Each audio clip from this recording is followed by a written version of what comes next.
안녕하세요. 교육학개론입니다. 어느덧 새해를 맞이하고 벌써 한 달이 지났네요. 시청자분들께서는 다들 연초에 설정한 목표를 향해 잘 달려가고 계신가요? 아마도 대부분이 시작을 거창하고 원대하게 계획하였지만 뜻대로 잘 행동하기가 쉽지 않다고 생각하실 것 같습니다. 연초에 북적이고 물리는 헬스장과 교육수강권을 1년치 할인하는 경우만 봐도 다들 짐작하실 겁니다. 그래서 이번 영상에서는 교육 습관을 형성할 수 있는 방법에 대해 이야기해 보고자 합니다. 영상의 기본 개념은 행동 설계가인 BJ 포그의 습관의 디테일이라는 책을 모티브로 하여 제작되었습니다. 관심 있으신 분들은 이 책을 직접 읽어보시는 것도 좋을 것 같습니다. 먼저 인간 행동의 요소들을 알아보기 이전에 습관에 대해 말씀드리겠습니다. 습관은 행위를 오랫동안 되풀이하는 과정에서 저절로 익혀진 행동 방식을 말합니다. 그래프에 보이는 바와 같이 시간이 흘러감에 따라 행동들이 쌓여서 꾸준한 행동으로 이어지는 것을 습관이라고 할 수 있습니다. 행동들은 때론 어렵기도 하고 순간적이며 끊어지는 특성을 가지고 있습니다. 대표적인 교육 습관으로는 책 읽기, 영어 공부하기, 하루에 몇 시간 이상 공부하기와 같은 습관들을 말할 수 있겠습니다.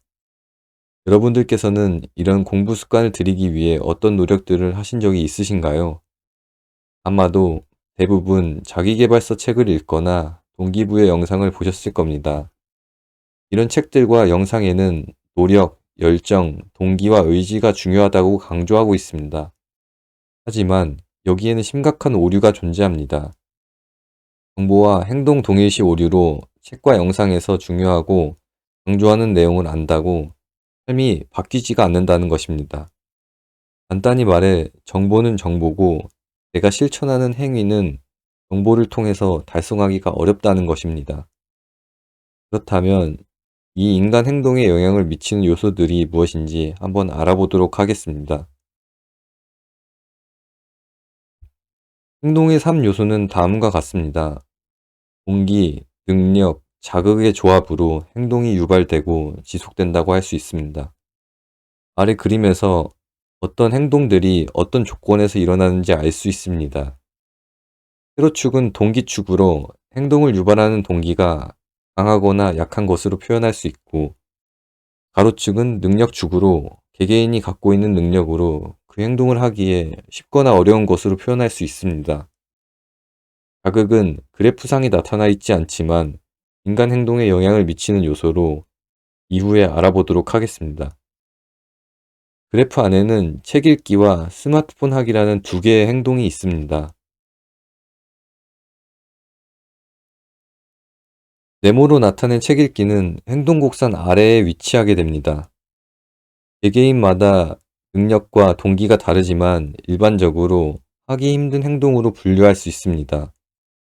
많은 학생들에게 책 읽기는 동기가 쉽게 유발되지 않고 능력도 다른 행위들에 비하면 기술이 필요하다고 할 수 있습니다. 반면에 동그라미로 표현한 스마트폰 하기는 행동 곡선 위에 위치하게 됩니다. 쉽게 흥미를 유발해 동기가 높으면 특별한 능력을 필요로 하지 않기 때문에 어렵지 않게 행동으로 동작할 수 있습니다. 행동 곡선은 이후 슬라이드에도 계속 언급되기에 잘 파악하시길 바랍니다. 동기와 능력의 반비례 그래프로 행동 곡선이 있고 행동 곡선 위의 행위들에 대해서만 동작한다고 이해하시면 됩니다.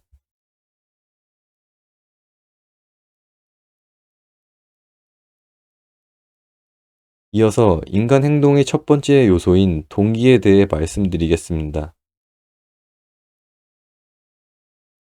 동기는 어떤 일이나 행동을 일으키게 하고 유지시키는 개인의 내적 상태를 말합니다.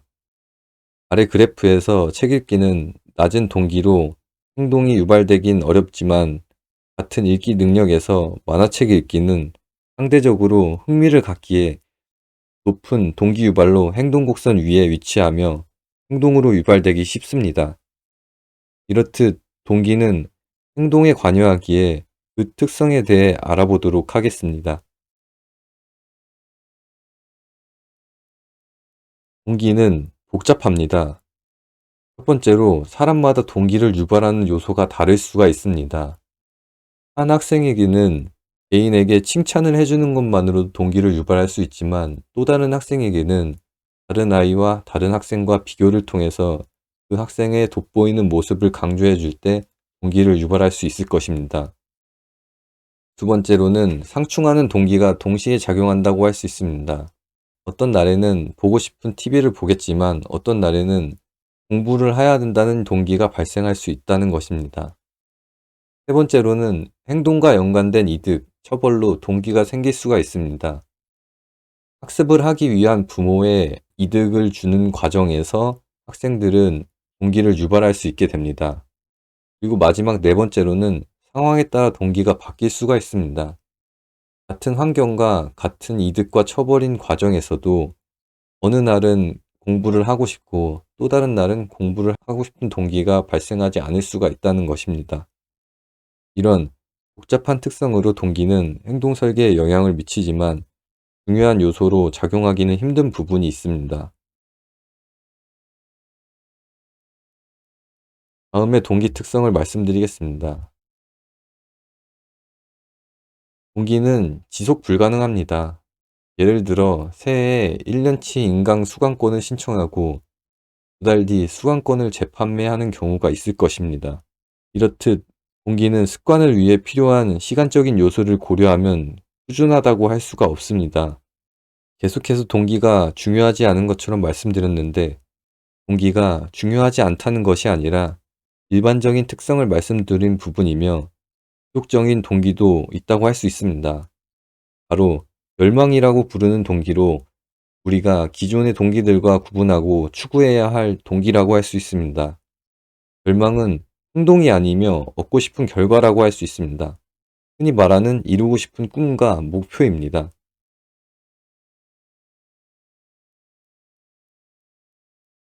앞서 말씀드린 동기의 특성을 고려하여 행동 설계 방법에 대해 이어서 말씀드리겠습니다. 안타깝게도 동기는 행동 설계에 도움이 되지 않습니다. 동기는 단지 행동 곡선 위에 실행 가능한 행동들을 탐색하는 데 도움을 주게 됩니다. 이 말은 앞으로 우리가 기르고 싶은 교육 습관을 설계하기 위해 설계하는 부분이 아니고 개개인의 현재 실행 가능한 행동들을 파악할 수 있는 시작점을 탐색할 수 있게 도와준다는 것입니다. 다음과 같은 세 가지 방법으로 시작점을 파악할 수 있습니다. 첫 번째, 지속 가능한 동기인 열망을 명확히 하는 것입니다. 예를 들어 나는 이번 영어 시험에서 문법 문제를 저번 시험보다 잘 풀어서 전부를 맞추겠다고 하는 것입니다. 두 번째로는 열망을 달성하기 위한 행동 선택지를 탐색하는 것입니다. 행동 선택지는 개인의 능력과 동기에 상관없이 다양한 행동들을 도출하는 과정입니다. 예를 들면 인강을 듣는 경우가 있고 또 다른 경우는 원어민에게 영어 강습을 받는 경우가 있고 또 다른 경우로는 문법책을 공부하는 경우가 있습니다. 그리고 세 번째, 자신에게 적합한 행동을 찾는 것입니다. 마지막 단계는 시작점을 파악할 수 있게 두 번째 단계에서 말씀드린 행동 선택지 중에서 나에게 적합한 행동을 찾는 것입니다. 우리가 첫 번째 말했던 열망은 영어 시험에서 문법 문제를 전부 맞추겠다는 것이었습니다. 그렇다면 여기에 가장 적합한 행동으로는 문법책을 공부하는 것일 수 있겠습니다.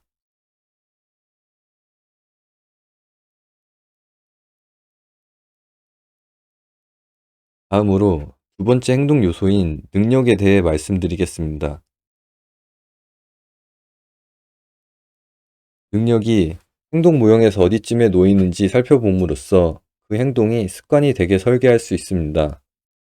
아래 그래프에는 각기 다른 세 가지 행동들이 있습니다.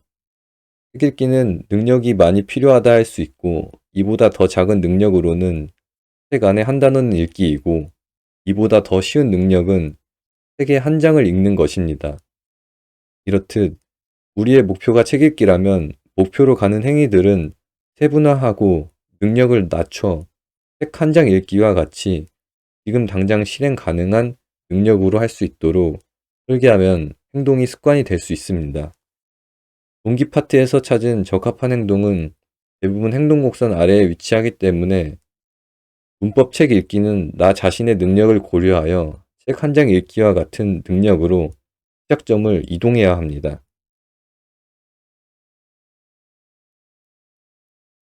이런 행동 설계에 영향을 미치고 행위를 어렵게 만드는 요소들은 다음과 같습니다. 시간, 돈, 신체적 노력, 정신적 노력, 일상이라는 5가지 요소들을 고려하여 능력에 맞는 시작점을 이동해야 한다고 할 수 있습니다. 첫 번째, 시간은 행동 설계에 영향을 미칩니다. 예를 들면 아까 언급한 책 읽기의 행동이 휴일에 휴식을 취해야 하는데 휴일에 시작점을 설계하면 안 된다는 것입니다. 두 번째, 돈이 충분한지 고려해야 합니다. 물질적인 요소가 행동에 영향을 미친다는 것을 알 수 있습니다. 세 번째, 어떤 행동을 할 신체적 능력이 고려되었는가입니다. 네 번째, 정신적 노력이 필요한가로 멘탈과 관련되어 있는 요소입니다. 다섯 번째, 마지막으로 그 행동을 할 수 있는 상황인가입니다. 행동을 하게 되는 개인보다도 주변의 영향을 받는 요소라고 할 수 있습니다. 책 읽기 위해서 주변에서 큰 소리로 음악을 들으면 그 행동을 어렵게 할 것입니다.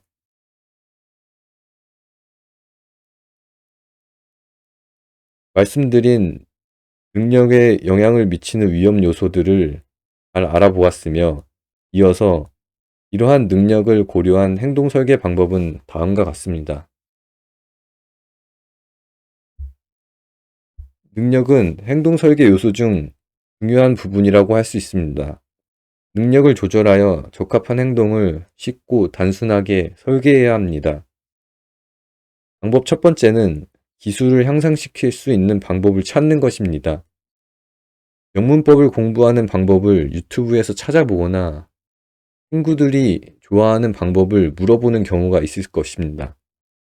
두 번째로는 도구와 자원을 확보하는 것입니다. 시중에 나와 있는 영문법 중 가장 인지도가 높고 좋은 책을 구매하는 것도 하나의 방법일 수가 있습니다. 그리고 세 번째로는 작은 행동에서 시작하는 것입니다. 문법책을 공부하는 방법 중에 책을 펴는 스타터 단계를 습관화하는 게 시작점일 수가 있고, 그리고 행동을 축소화해 책 읽기 이전에 한 단원을 공부하고 책을 한 장씩 공부하는 방법이 있을 것입니다.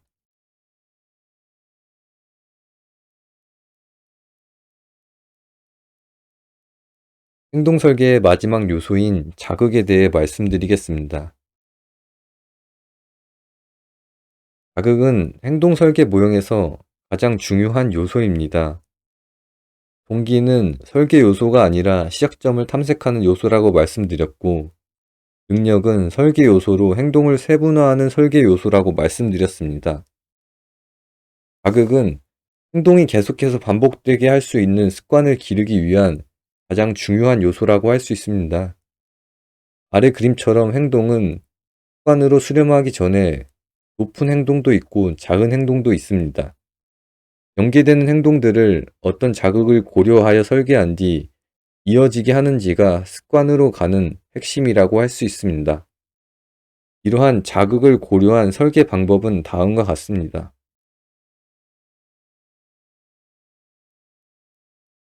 자극에는 세 가지 자극으로 분류할 수가 있습니다.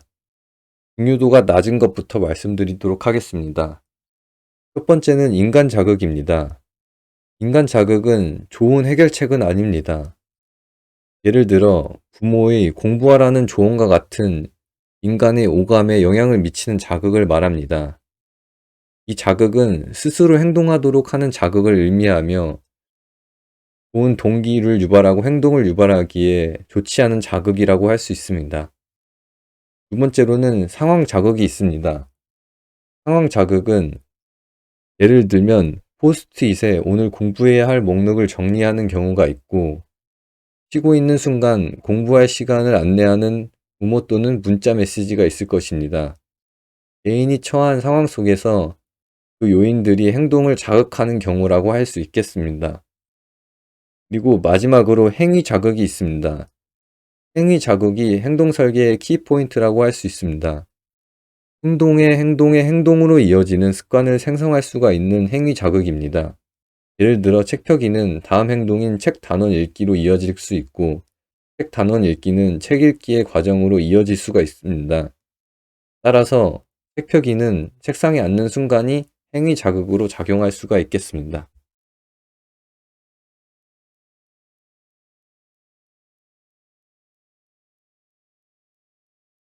지금까지 인간 행동의 3요소인 동기, 능력, 자극에 대해 알아보았습니다. 이러한 행동의 요소들을 이용하여 교육 습관을 설계하기 위한 결론에 대해 말씀드리겠습니다. 공부 습관은 인간 행동의 구성 요소가 어떻게 작용하는지 이해하고 자극을 통해 행위를 변화시켜 형성하는 것이라고 할 수 있습니다. 아래에 두 개의 행동 모형이 있습니다. 왼쪽 행동 모형에서 행동 곡선 위에 있는 책상에 앉기라는 행위에서 책 읽기까지 행동들을 화살표 방향으로 설계하였습니다. 행위 자극으로 책상에 앉기와 책 한 장 읽기를 연계시켰고, 능력을 점차 높여가며 행위들을 세부적으로 설계하여 최종적인 목표인 책 읽기로 이어지게 하였습니다. 책 읽기는 나중에 습관이 되면서 행동 곡선 위로 올라와 책 읽기라는 행동을 손쉽게 할 수 있게 됩니다. 책을 읽는 과정을 거듭하면 할수록 동기는 성취감으로 강해지고 능력은 점차 줄어들어 행동 곡선 위로 올라오게 된다는 것입니다. 습관은 행동의 연속이라고 할 수 있습니다. 결국 모든 사람들이 동일한 24시간을 갖고 있고 그 시간 안에서 어떤 행동들을 연계하는지가 교육 습관을 들이는데 중요하다고 할 수 있습니다.